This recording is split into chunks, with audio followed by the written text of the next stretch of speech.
Good afternoon, everybody. I'm very happy to introduce our two speakers today, Judit Ries and Caroline Morley. Judit is a longtime lecturer and associate researcher in the Department of Astronomy and McDonald Observatory. And Caroline is a recent faculty member who started as an assistant professor in August of 2018. So they will both be talking about some work that's done at McDonald Observatory, starting with Judit, who will give us an update on the Near-Earth Asteroid Program. Thank you, Cynthia. You're right, I'm a long-term NEO researcher here at UT. Basically, the NEO program started with Kuiper. He was doing actually, I think give me a second, my program here is giving me problems.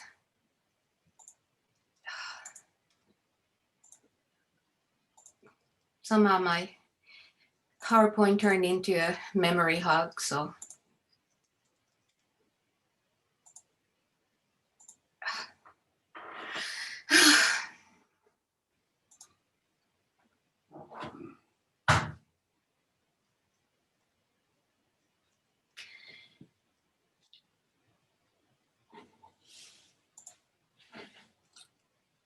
Okay, I think I'm back, so let me share screen. Can you see it? Not yet. Not yet, but Have fun. I see some kind of moon, I think. Yeah, that's me. Okay. How about You can see it now. Shoot. Okay. Oh, the wonders of Zoom and PowerPoint. So anyway, NEO program, asteroid research started with Kuiper, and then Harlan Smith picked up on it doing an NEO kind of survey. And in 1995, when we finally had the PFC with a CCD built at McDonald Observatory, the NEO search group started with a much bigger group than I am on my own. It's basically because NASA had a mandate to find the NEOs, near-Earth objects, larger than 1 kilometer, because we think that could actually do global damage if they eventually, or if they collide with with Earth. So the quick answer is when the next one is coming. Well, they are arriving every day, as we know, up to a basketball to 10-meter size asteroid hitting the Earth atmosphere fairly often. I could also say we have no idea. Why? Because to pin down an asteroid orbit just based on astrometry, it's not that simple. We can also say, yeah, we are due for one, like the dinosaur killer. These are all correct answers, but I think the most important disclaimer is, well, what size are we worried about? So the last close encounters, we actually had November 6th, and this was asteroid 2020 VN. It was a fairly close approacher. What you see here is a schematic of its orbit. Right behind the name of the asteroid is actually the Earth. So you see it really came fairly close. It was a little bit more than 4 lunar distance. And the saving grace, and why are we not worried about it? First, it had, for this operation, a precise enough orbit to know that it will miss us. And also its absolute magnitude is 28 magnitude, which translates to a size about 5 to 12 meter, depending on what kind of albedo you are actually assuming for the object. So we missed that one. The next one, which actually is this close, is not that fast, it's not that far away, is November 12th, and it will be about the same distance. This is a little bit larger, so if, and again, we know that this will not hit, it would cause probably an air burst in our atmosphere. It's somewhere around the one which caused the Chelyabinsk air burst, or maybe a little bigger. Again, this is because it's called 2020 VC1. This means it has been discovered fairly recently. So we do have the orbit this orbit arc for this apparition, but we need more observations to figure out what will happen the next time it has the close approach or the closest possible distance to Earth. And this is basically my job. So the first part of my job is basically to go out, and when the survey programs come on, and look for anything which new moves and new. Then I also try to ask for telescope time and go out and do astrometry. And the 82-inch telescope still has some advantage, although it has a small field of view, because I can get down to really fast moving asteroids with fairly short exposures. Of course, there are some I can't get because they are moving almost half my field of view in a minute, but I still can help. And actually, I have to admit that when McDonald observations are missing, I'm usually getting a request to try to jump on, and I would love to if I could. Anyway, so what are near-Earth objects? Near-Earth objects are comets and asteroids, but mostly asteroids, which can be nudged out of the asteroid belt, or in case of comets, from Kuiper belt by gravitational attraction of planets. And for asteroids, the non-gravitational effects are also important. And as a result of it, they allow them to enter to Earth neighborhood. And for asteroids, anything which can get closer to Earth, which can get closer to the sun as 1.3 AU, that is, it can have this as its perihelion distance, we classify it as a near-Earth object. Now, between the near-Earth objects, there are different types.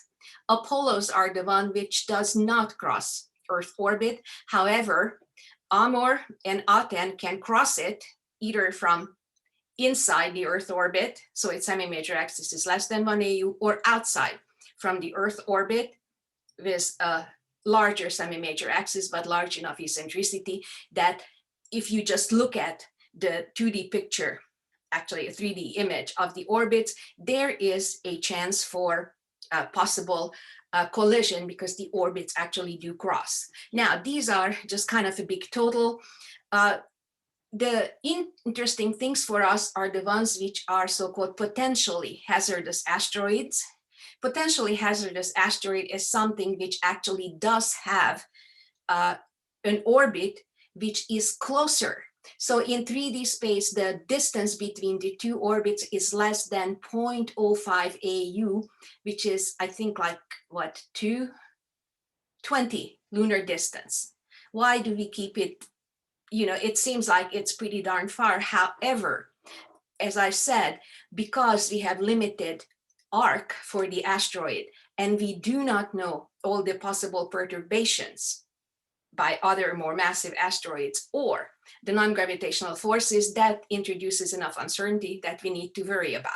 And of course, the one we really worry about, the ones which are larger than 1 kilometer, usually something which is on the order of about 140 meters or larger is already considered a PHA.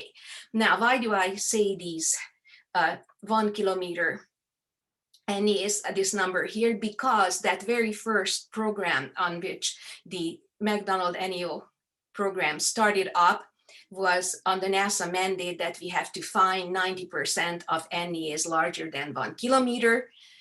We actually did get it. The estimated size is about 900 something, a little bit less than 1,000. So we're there. The nice thing about it that none, well, one, but not within a short time, you'll see it in a minute, but none of these known ones will hit us in the next 100 years. Actually, I could say even the next 200 years. So I'm not losing sleep over that. This is an ongoing program. The biggest players are Catalina Sky Survey in Arizona. Pan-STARRS now have 2 telescopes. Both Catalina and Pan-STARRS are actually doing their own follow-up. That is, they search for new moving objects, and if they find something which might be new, then they actually do a follow-up, and Pan-STARRS is starting to do that. There's another program called Atlas. NeoConformation is a space-based, and Linear is the Lincoln Lab, which is at the moment not online yet, but it's moving to Australia to get a better coverage of the Southern Hemisphere. So a couple of discovery statistics, you don't have to remember basically the numbers, but I am trying to show you here is that it really took off in 1995. And as you see, by about 2000 something, we found pretty much what we're going to find of the 1 kilometer, NEAs 1 kilometer or larger, but almost a linear progression of finding NEAs, asteroids, which are larger than 140 meters and can come close to Earth. And as you see, because of the surveys, improved CCDs and improved search programs, we are actually finding much, much smaller ones and quite a few of those. And as I say, if something is under 140 kilometers, depending on the impact, the impactor's energy, which is a combination of size, velocity, and integrity, basically, what is the integrity of the body, they can do air birth, but quite likely do not impact the Earth. So we, for now, ignore them. And just kind of give you an idea how many things we are finding. Just this month, we found 28 new near-Earth objects, a couple of thousand this year. Last year, this much, and now we are up to 24,000. If you look at this, it's around 8,000 NEA larger than 140 meter, and that's estimated to be about 45% of what we are trying to find, based on the fact that what is the size distribution of the asteroids. Basically, it was pinned down much better with the NEO-Ries, where they actually can, because they are also measuring in infrared, they can actually give a better size estimate than just the optical surveys. For optical surveys, you actually have to do photometry, getting the orbit, getting the rotational period, and based on that, try to tie down the size. So what I also want to show here is the amazing number of observations the Minor Planet Center has to handle. I mean, think about it. There is something which happens to be marked as new. However, the Minor Planet Center actually has to go and check it against all the asteroid observations they have in their database. They have to match it against the ones which were sent in as not identified at the time, and they have to try to connect it. It is an amazing computer power. Now, there are some search algorithms you can use, for example, based on the conservation of angular momentum, you can kind of narrow down the parameter search, but it's still, imagine that not just once a month, but a couple of times a night, they are actually going through these computations to try to find the potentially new ones. Good chunk of it will happen to be just regular main belt asteroids, but as you see, we are finding near-Earth asteroids. And I am trying to, okay, so these are the types. I'm not gonna worry about it. So what is the NeoConformation? NeoConformation is basically a process. The surveys send their candidates. They are already checking it against the MPC database, and if they cannot match it, then they are actually sending it to the Minor Planet Center, which as a clearinghouse compiles the data and posts these candidates on a website, which I usually log on to. And for these, they don't actually give you orbital elements, but you actually get something like an ephemeris RAN deck as a time order. So you can actually shoot for it, try to take images, and if you have reasonably precise astrometry, you can send it in and they will fold it into their solution. And this process will go on until it gets a provisional designation. These are the usual 2020 VN whatever. Basically, if you know how you do it, you can figure out exactly within a week when it was discovered. So depending on the possible orbits, it can be 1 or 2 days. Sometimes you need 3 weeks to actually pin down the orbit well enough so that at the next opposition we can recover it. Now, there is an independent calculation done at JPL, and JPL looks especially for the ones which it doesn't really worry about comets, but it is actually looking for virtual impactors. I will let you know in a minute what it is. So this is an independent calculation, in some sense, slightly more precise. And then there is a European program called NeoConformation, which is also calculating the orbits and looking for potential impactor or close, and looking for asteroids which might have close encounter with Earth. So why do we care? Well, because Sean knows best, we actually have impact site on Earth. The nice thing is that the largest ones are also the oldest ones. So we know that large impactors are fairly rare in the recent past. However, we have smaller craters, and we know that things can hit the Earth. So how do you actually characterize the impact?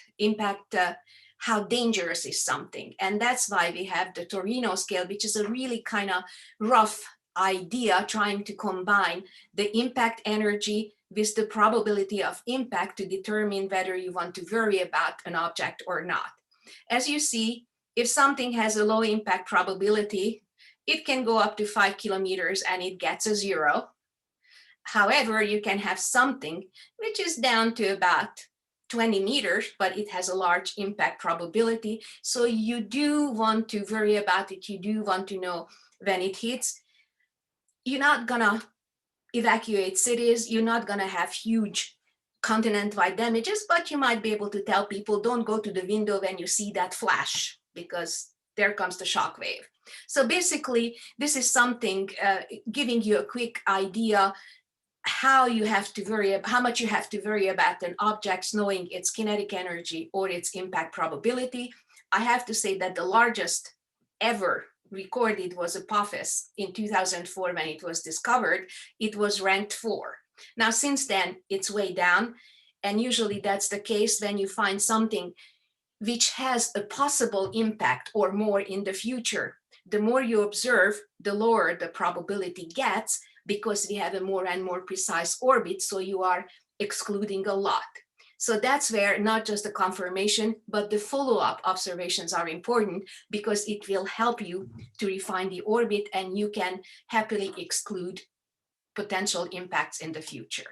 So just a kind of an estimate that how does the impactor size, which is basically a rough estimate from the absolute magnitude of the asteroid, how does the possible impact damage relate to? So if you are 50 meters or a little bit larger, you only have airburst, the object disintegrates in the upper atmosphere. Yes, you can get meteor shower and you can recover the meteorites, and you might have wind, that is the shock wave, excuse me, high winds coming from the displaced air, and you can even get a shock wave, hence breaking the windows, but it's nothing important. However, if you go up to 100 meters, depending on where it hits, you can have casualties up in the 20,000s. And if you notice that when you go up to 400 meters, and Apophis is somewhere in between here, again, you can have a lot of damage. Most of the damage usually is caused by the wind and then the extra pressure. You can also get thermal problems. You are setting things on fire. You can have ejecta, because as you are excavating the crater, you are displacing a lot of material. And you can also get tsunami depending on where the object hits. If it hits at a place, in the middle of the ocean, yes, you get a tsunami. Continental shelf, you can get all these stuff in the process. So it is possible to have a lot of damage, and we did not have this much damage before because the Earth was sparsely populated with fairly small fairly poor infrastructure. So right now we really need to worry about it. It's just a couple of things, you know, I going to the Sentry page, which is looking at the virtual impactors. I am showing you a couple of tables. Basically, the one which is the largest ever calculated impact probability at a close approach is this 1950 DA, and that's the one which is a little bit larger than 1 kilometers. And if you look at its impact energy, it's at least an order of magnitude larger than all the others listed here. Now, this is for individual impacts. What you see, this this just gonna happen in 2080. Now, I am telling you that Sentry usually only calculates it to 100 years, I'm sorry, because the orbit is so uncertain. However, this guy is big, so we know that the non-gravitational effects are not very important for it. And as you see, we have its orbit since 1950, so it's fairly well pinned down. And we also had radar measurements to it, which usually cuts down on the range uncertainty by an order of magnitude. The next one, and that's why I showed you Bennu, this actually has a possible impact in almost 2200, okay? This is 0.5 kilometer, that's in the neighborhood we are actually worrying about. But what I want to point out here, this impact probability, we see that it has a 0.12% chance of hitting Earth. However, the way I like to look at it, that it has a 99.99988 chance that the asteroid actually will miss the Earth. So I wouldn't lose sleep over it. However, that is enough motivation for us to try to follow up and pin it down what's happening. Now, as you see, Bennu have a couple of chances to hit Earth. It's not that, it comes from the fact that there are different orbital solutions still possible for Bennu, but and that yields different impact times and different impact probabilities. However, it's not in the near future. On this page, the one which is closest to us, luckily, again, it's in the order of airburst, so no need to panic about that either. So these are with the largest impact probability. I would not lose sleep over it. Now, if you look at it, we have a bunch of things which actually has a chance to impact Earth in the next 4 years. What does it mean? Again, it's not that the orbit says that it's gonna aim for us. It just says that in the possible orbit solutions, based on the uncertainty, they have at least 1 or 2 orbits, which allows it to come closer to Earth than 1 Earth radius. And that is basically the definition of collision. Here is the largest impact probability. You need to worry about it. On the bright side, it's about 80 meters, something to keep an eye on. And again, this one could be less, this one could be larger, could be up to about 100 meters, but it is not global catastrophe. If we have enough time, then we might be able to do something like evacuate an area. Maybe it means evacuating a county, but it is not outside of the realm of possibility. And these are the ones which the largest energy, which is again related to the size, but it's also related to the impact velocity, possible impact velocity, and that depends a little bit on the orbit. Now, this is the one which we really need to worry about, but if you look at it, it's about 40 years. We will have plenty of oppositions, which means plenty of opportunity to actually calculate its orbit more precisely, because it will be close enough that we can actually measure, we can actually have more astrometry and we can refine the orbit. And if we do that, I'm sure some of these will actually fall off the possibility of impact. And if you look at it in 2036, right here, that is the closest to us. But if you look at it, the impact probability is very small, 7.2 times 10 to the minus 9. So it has 99.999 whatever chance that it actually will miss us. Now, we are not ignoring it, but it's not something to worry about. I wanted to say a couple of words about Apophis, which was probably the most famous of these possible impactors, because for a short time around its discovery in 2004, it was ranked as 4 on the Torino scale. That's quite high. So basically what happened is everybody and who were at the telescope at the time was trying to observe Apophis, and although optical astrometry has an uncertainty, and as you notice, as time goes by, the uncertainty actually keeps increasing. In 2010-ish, we had a radar campaign where we were able to pin it down. And then we also had an astrometry campaign, which substantially reduced the uncertainty of Apophis, which means that 2029 or 2036 approach, which was considered to have high probability for impact, has been downgraded, and its next one will be sometimes around 2060. This is just sort of a study based on a simulation. You know, where would the asteroid cause you the most infrastructure damage and the most casualty? We are not surprised that China and India would actually, if something would here, yes, you could have a lot of loss of life, but if you look at the infrastructure, again, not surprisingly, it's around Japan, Europe, and North America. And do we want to worry about it? Yes. Why? Because larger asteroids are actually less common than smaller ones.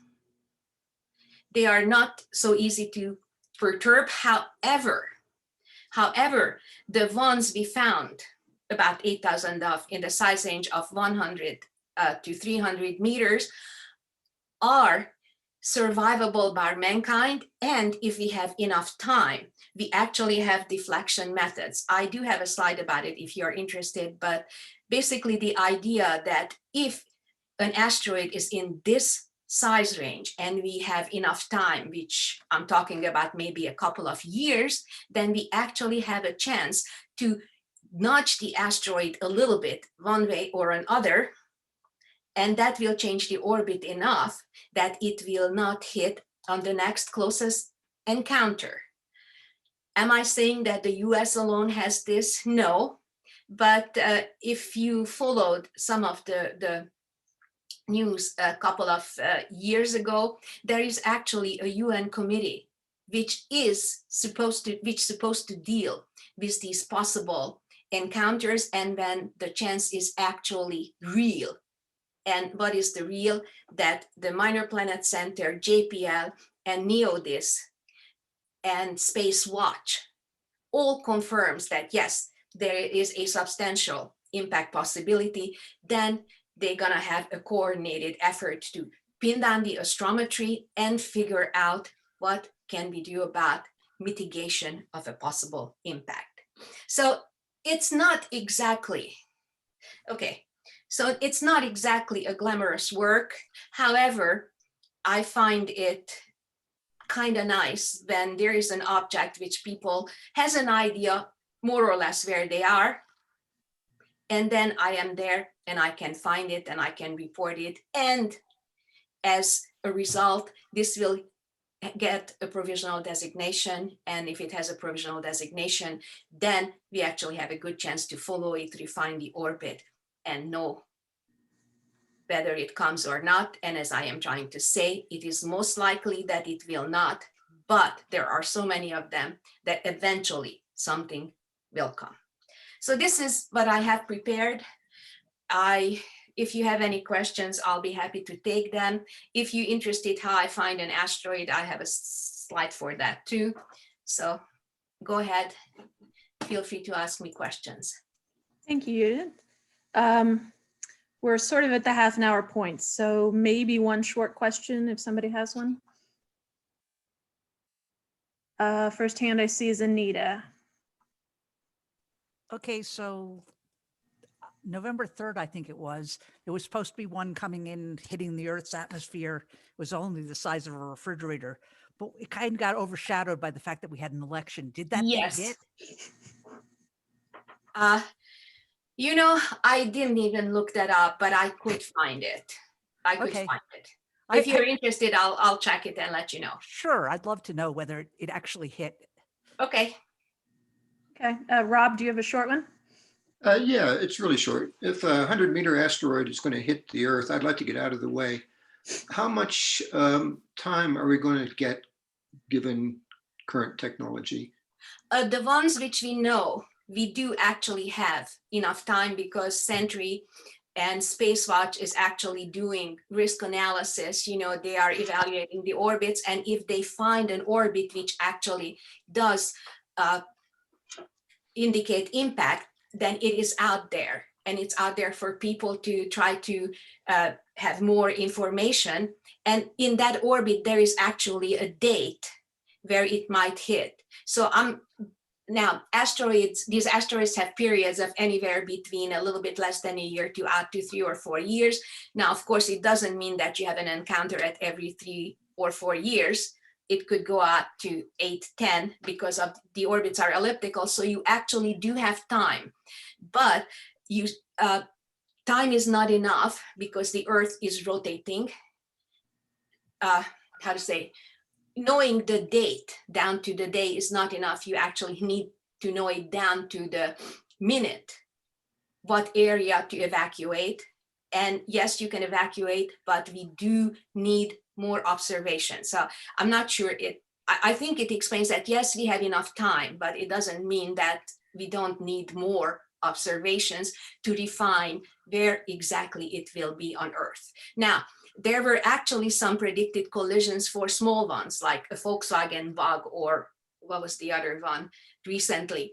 The thing is that those were really close. We only had 2 days, but they were really small, so nobody was worried. However, the calculations are showing that it is actually pretty precise. They can actually tell you what band it will hit on the Earth and where is the center point. And Sentry is actually doing a pretty good job pinning it down within, well, you might not be happy about that, but it's within plus minus 100 kilometers. Thank you again, Judith.